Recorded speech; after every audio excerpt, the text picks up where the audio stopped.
কেমন স্কুলটা গম গম করছে, মনে হচ্ছে সবাই এক স্কুলে এসেছে। ইচ্ছে করে কি আর এসেছে, আসতে বাধ্য হয়েছে, না হলে যে হেড স্যার গার্জেন কল করার কম খাটিয়েছেন। আরে আজ মেধা অন্বেষণ পরীক্ষার ফল বেরোবে, তাই আমাদের আশা নিয়ে নো ডাউট। এখন শুধু দেখার কে আউট হয় আর কে ইন। লাস্ট সিন চলছে, তারপরে result out. Good morning students, take your seat. আমি আজ তোমাদের টেনশন না বাড়িয়ে এবারের মেধা অন্বেষণ পরীক্ষার ফলাফল ঘোষণা করছি। স্কুলের মধ্যে প্রথম হয়েছে নাচ, তাই সেই পরের সপ্তাহে পরের রাউন্ডে আন্তঃবিদ্যালয় পরীক্ষায় যোগদান করতে পারবে। একই সঙ্গে প্রচন্ড খারাপ ফল করার জন্য পুরো আর বাতারিকে স্কুল ছুটির পরেও আরো 1 ঘন্টা স্পেশাল ক্লাস করতে হবে, যেটা হেড স্যার নিজে নেবেন। নাচের জন্য গর্বে বুক ফুলে যাচ্ছে, দেখবেন স্যার নাচ নিশ্চয়ই পরের রাউন্ডেও স্কুলের মুখ উজ্জ্বল করবে। সেটাই তো আমরা আশা করছি। আমি অবশ্যই চেষ্টা করবো স্যার। বলছি আমাদের ছেড়ে দিন স্যার, আমরা বাড়ি যাবো। তবে যাই বলুন আর তাই বলুন স্যার, এই তালে প্রমাণ হলো নাচের থেকে বইটার মেধা কম।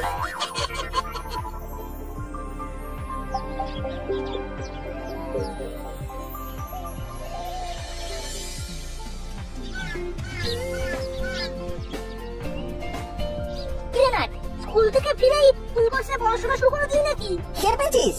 এখন অনলি দুটো কাজ, ফুল কোর্সের রেস্ট আর তার সঙ্গে মুখ চাট খাওয়ার টেস্ট।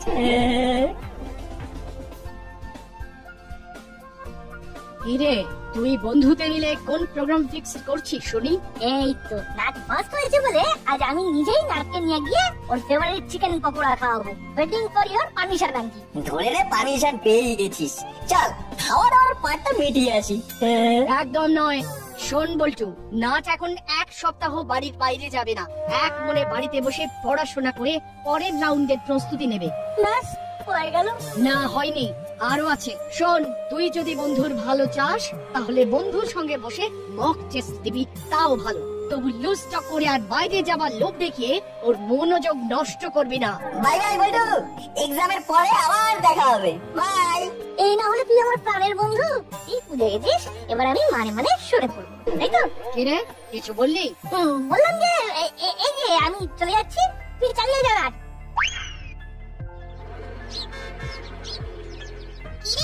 বলটু, শুনলাম তুই নাকি মেধা অন্বেষণ পরীক্ষায় ফার্স্ট হতে পারিসনি, তাই বুঝি মন খারাপ করে বসে আছিস?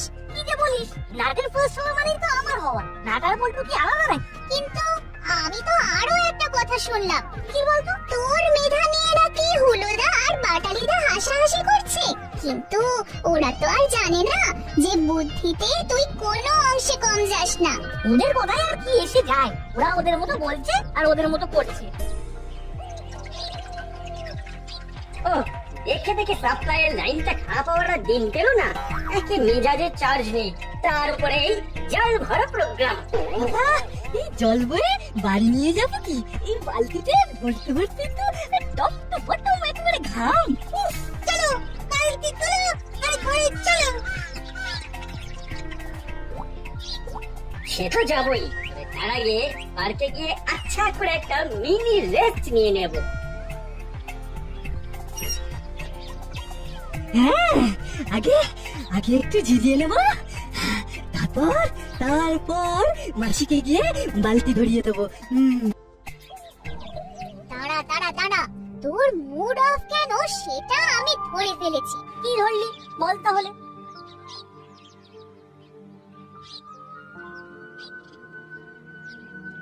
আসলে তুই নাটকে মিস করছিস। ঠিক ধরেছিস, একে নাটকে পাচ্ছি না, তার উপর আন্টির কথা শুনে মাথাটা আরো গরম হয়ে গেল। কিরে, চুপচাপ তোরা দুজনে বসে আছিস, নাট কই? নাট আসেনি, মাথা গরম আছে, জ্বালিও না। নাচ নেই তো কি হয়েছে, আমরা তো আছি, ঘাবড়াচ্ছিস কেন বলটু? এই দেখ বোকা, এইভাবেই আমরা বারবার তোর মাথা। এখন আমরা পালাই বলটু, বাই বাই।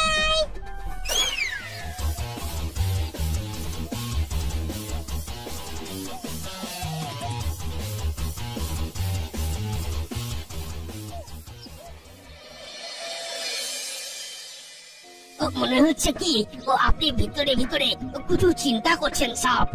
কি মনে হচ্ছে? আমার কাছে খবর আছে দাসপাড়ায় অপরাধীরা ভেতরে ভেতরে কোনো বড় গন্ডগোল পাকানোর চেষ্টা করছে। বড় গন্ডগোলটা কি চিজ আছে বড় বাবু? সেটা যদি আমি জেনেই যেতাম তাহলে কি আর রাস্তায় রাস্তায় ঘুরে বেড়াতাম? এটা ঠিকই বললেন। তাই শোনো, শুধু চোখ কান খোলা রাখলেই হবে না, অপরাধীদের প্রতিটা সম্ভাব্য চালকে আগে থেকেই পাঞ্চাল করে দিতে হবে। আজ বল্টুকে আচ্ছা করে পালিশ করে দিয়েছি, ব্যাপারটা বড়বাবুকে জানতে দিলে চলবে না। কিন্তু ও যা খেপে গেছে তাতে যে কোনো সময়ে নালিশ করে আসতে পারে কিন্তু। চল তাহলে ও আসার আগেই আমরা বড়বাবুর পায়ে ভল্ট খেয়ে পড়ে ব্যাপারটাকে বেশি পেঁচিয়ে দিয়ে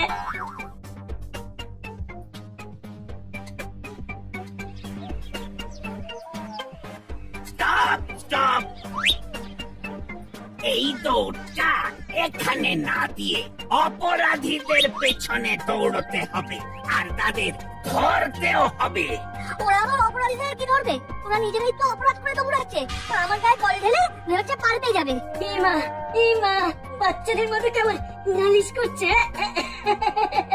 বেশ বেশ, এই সব ব্যাপার নিয়ে আমরা আবার পরেও আলোচনা করতে পারি, তবে এখন যেটা আমরা করতে পারি সেটা হলো তাকে অপরাধীদের হাত থেকে রক্ষা করা, আর এর জন্য আমাদের নিজেদের মধ্যে রেষারেষি ভুলে কোমর বেঁধে একজোট হতে হবে। কোমর भी বাঁধতে হবে? লেকিন বাঁধবে কি দিয়ে? কি দিয়ে আবার? বুদ্ধি দিয়ে। হলো পাতালি বল্টুরাই তো আমার জোড়া জোড়া চোখ। আজ থেকে এরা সবাই আমার গুপ্তচর বাহিনীর সদস্য। আপনি বলছেন বলে আমি রাজি হয়ে গেলাম, তাহলে ছাড়তাম না। আমরাও তোকে পাত্তা দিতাম না। মনে রাখবি, এটাও একরকম মেধা অন্বেষণ, তবে খাতায় কলমে নয়, হাতে কলমে। তোদের বুদ্ধির পরীক্ষা এবার আমি নেব, দেখি কে কেমন বুদ্ধি খাটিয়ে অপরাধীদের পাকড়াও করতে পারিস।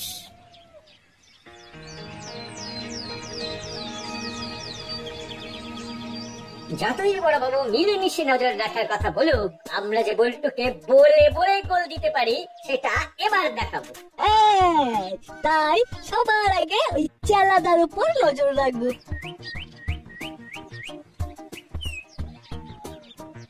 দেওয়ালের সামনে নয়, পাশের দেওয়াল ঘেঁষে নজর রাখবো।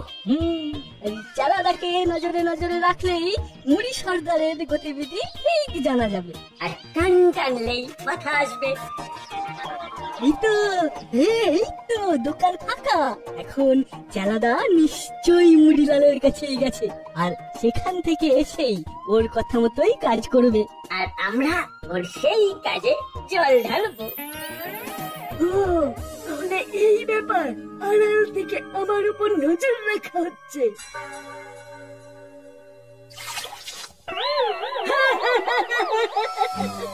কবে দোকান খুলে জল আনতে গেছিলাম দোকানের সামনেটা ধুয়ে পরিষ্কার করবো বলে, আর সেই তালে কুচিংড়ে দুটো এসে আড়ি পাচ্ছে। যদি তোদের ধারে কাছে দেখি তাহলে মুড়ি সর্দারকে বলে তুলে নিয়ে গিয়ে আরম ধোলাই দেওয়াবো। খেয়াল রাখো যেন। ওরে বাবা রে, আরে বাবা, আমাদের নজরদারি যে এরকম বুমেরাং হয়ে যাবে সেটা তো আগে বুঝতে পারিনি। বাবা, এই এখন যখন পেরেছিস তখন পালা পালা এখান থেকে, পালা পালা।